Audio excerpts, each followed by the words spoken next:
This one's going to be a bit of a, not a rant, but like a discussion about the game. I've seen a lot of people do these videos, and we had a discussion on stream today about like evos, rewards, teams, play styles, stuff like that.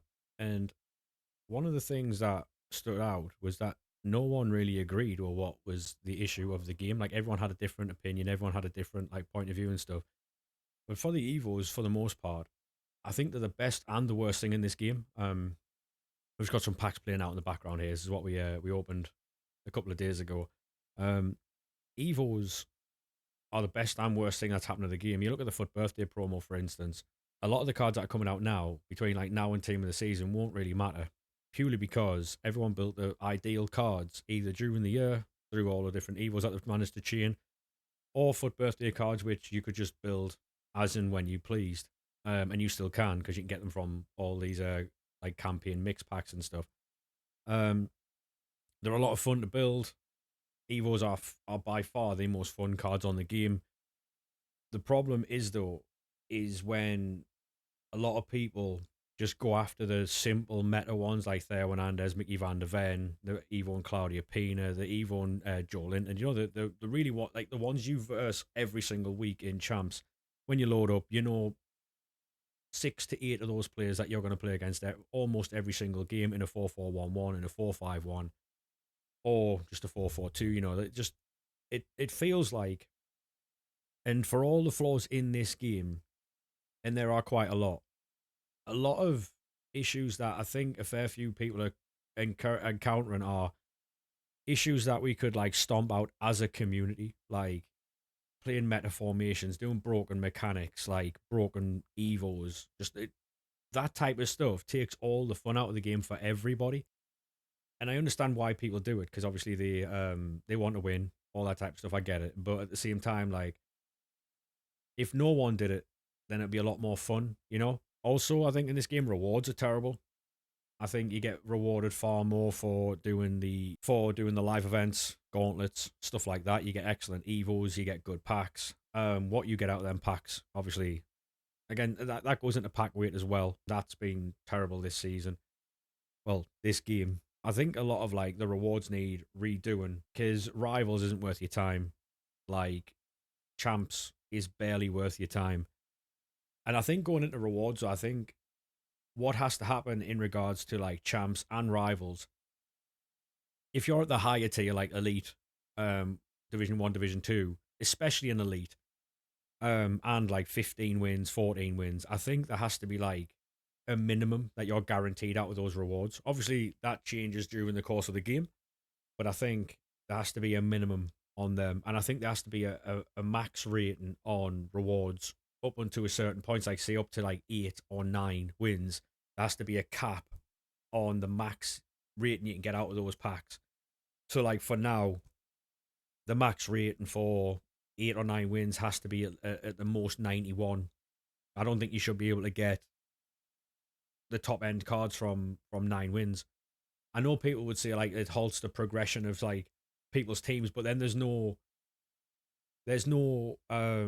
desire then to get better at the game. So for me, if I'm capped at like 8 or 9 wins myself, so this is something that would apply to me. The drive then would be to get better at the game to get the 10 wins, then get 11, then get 12. But I feel like if you can just say, if you're like a 14, a 13, 14, 15 win player and you can't be bothered that weekend to play, you get your 9 wins, you could potentially get some good stuff, but you don't have to sweat. You don't have like you don't have to play the game and you can get an easy 9. I feel like people want to play this game less and less nowadays. I'm a menu streamer. We're just about to go into some store packs, which is going to go into one of the next points as well, which is actually store packs. There's a lot like these store packs. These aren't worth it. As you can see, we've got 3.1 million at the time of recording this. Store packs for me being untradeable is absolutely diabolical. Like, how can you spend £30 on some packs and get no return? If you don't get an absolute belter of a card, you're sitting there 30 quid down with fodder that you can't even complete an SBC with. Granted, coins are free if you want to sit there and do the premium mixed league upgrades, which was the last video that we made. I think it's called how to make max 88 encore icon packs. But yeah, there's a lot of stuff wrong with this game. the menu grinding takes a long time and you get nothing out of it, really. That's why people use third-party stuff like Auto SBC, FC Enhancer, Peel Tools, Foot Genie, stuff like that. But also on the flip side to that, EA then have to balance out what people can do on those third-party apps by making the pack weight terrible because they can't have you using them third-party apps to get the same pack weight that we used to have with new ways of getting packs and stuff because you can make 3, 4, 500 packs a day.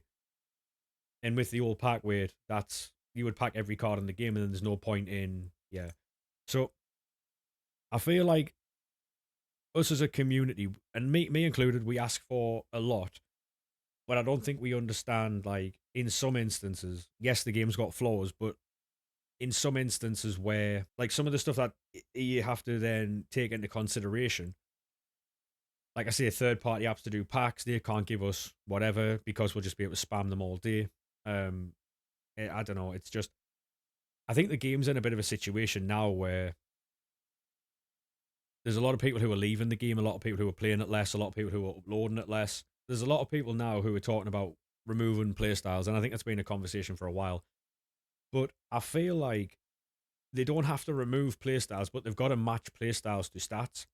So, for instance, if you wanted a ping pass, you had to have, like, say, short passing and vision at 80 at least for pinged base, 90 to 95 plus for the plus playstyle.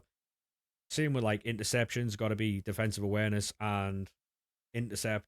Like interceptions, that will have to be like 80 plus whatever to get intercept base, and then 90 plus to get intercept plus, and like defensive awareness being 80 and stand tackle being 80 for anticipate. I think they've got to, because then that would mean that stats are relevant, even if they don't, even if the stats don't like come out in game. The stats still are relevant because you've got to hit that threshold to then unlock a playstyle. I don't know. There's a lot of talking points in this, and I know I'll have missed a fair few, or I might not have explained talking points as well as I probably should have because I don't really explain things very well. But I just wanted to get my because like we talk about this on stream. I stream most days on YouTube and Twitch, TikTok, stuff like that. So I just wanted to give my opinions on some things. Whether people agree or disagree, obviously everyone's got their different views on things. I don't know.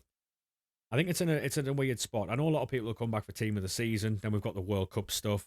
Then we've got footies. I just feel like the Foot birthday promo really showed how OP these playstyles are in the sense that everyone evoed the same cards and everyone took the same playstyles. If you've got an attacker, guaranteed you've got finesse shot, low driven, tiki taka, incisive, quick step, rapid, a little bit of technical in there, maybe first touch, press proven if you've got a player over 6'1". Game changer.